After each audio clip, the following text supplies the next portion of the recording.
Naitwa Nestor Ali, ni fizioterapia kutoka katika hospitali ya rufaa ya mkoa wa Songea. Tutazungumzia baadhi ya vifaa ambavyo tumevipokea na jinsi gani vinafanya kazi na vina faida gani kwa wagonjwa. Kwa hiyo tutaweza kuzungumzia katika hivyo.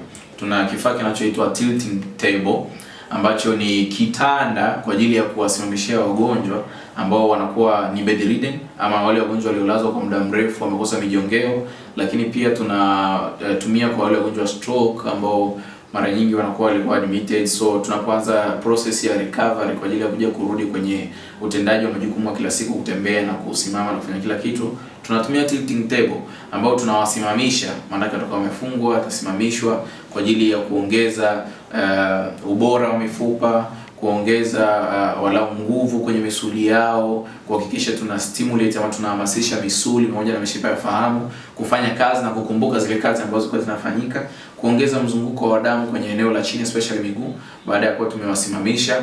Kwa hiyo hizo ni baadhi ya faida za kutumia tilting table. Lakini pia inasaidia kwenye moja kwa moja kwenye swala zima la upumuaji. Mtu akilala muda mrefu bila kukaa ama kusimama, baadaye anakuja kupata changamoto kwenye upumuaji. Lung capacity inapungua, uwezo wa hewa ambao unaingia kwenye mapafu unakuwa ni mdogo. Kwa anapokuwa anapata muda wa kusimama, inakuwa inamsaidia kwa kiasi kikubwa. Ni zipi sasa zinaweza kuwa ni changamoto ambazo zinaweza kutokea baada ya mtu kuwa amesimamishwa? Tuna face changamoto mbalimbali baada ya kumsimamisha mtu kwenye hiyo tilting table ama kitanda cha matibabu kwa ajili ya kumsimamisha mgonjwa.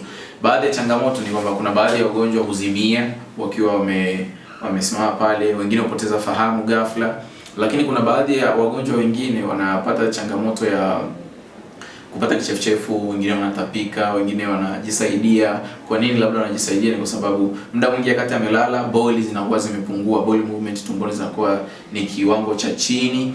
Kwa hiyo anapokwenda kusimama, maana yake unakuwa umeongeza zile bowel movement, kwa hiyo unakuta inakuwa ni rahisi kuanza kutoa vile ambavyo vilikuwa vimebakia tumboni kama ni kinyesi, wengine wanamwaga mkojo. Kwa hiyo hizo ni baadhi ni changamoto, lakini wakati mwingine ni faida, kwa sababu wakati mtu anakuwa na vitu vingi tumboni havitoki, maana yake anaweza akawa na changamoto tumbo kuuma, baadaye kuja kupata choo kigumu. Kwa hiyo hizo ni baadhi ya changamoto, lakini changamoto hizo kwa asilimia kubwa huwa zinatokea mara baada ya kuwa mtu tumemsimamisha moja kwa moja.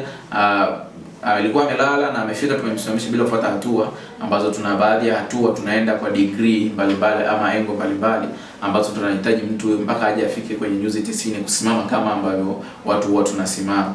Wengine mbaya zaidi hupata changamoto ya hypotension ama shinikizo la damu kushuka kwa ghafla, ambayo inatokana na mkao waliokaa mgonjwa, maana ni postural hypotension. Kwa hiyo hizo ni changamoto, lakini pia tunaweza kuzi-overcome baada ya tunakuwa tunafuata hatua kwa hatua kwenye swala zima la kuwasimamisha wagonjwa kwenye kitanda hiko.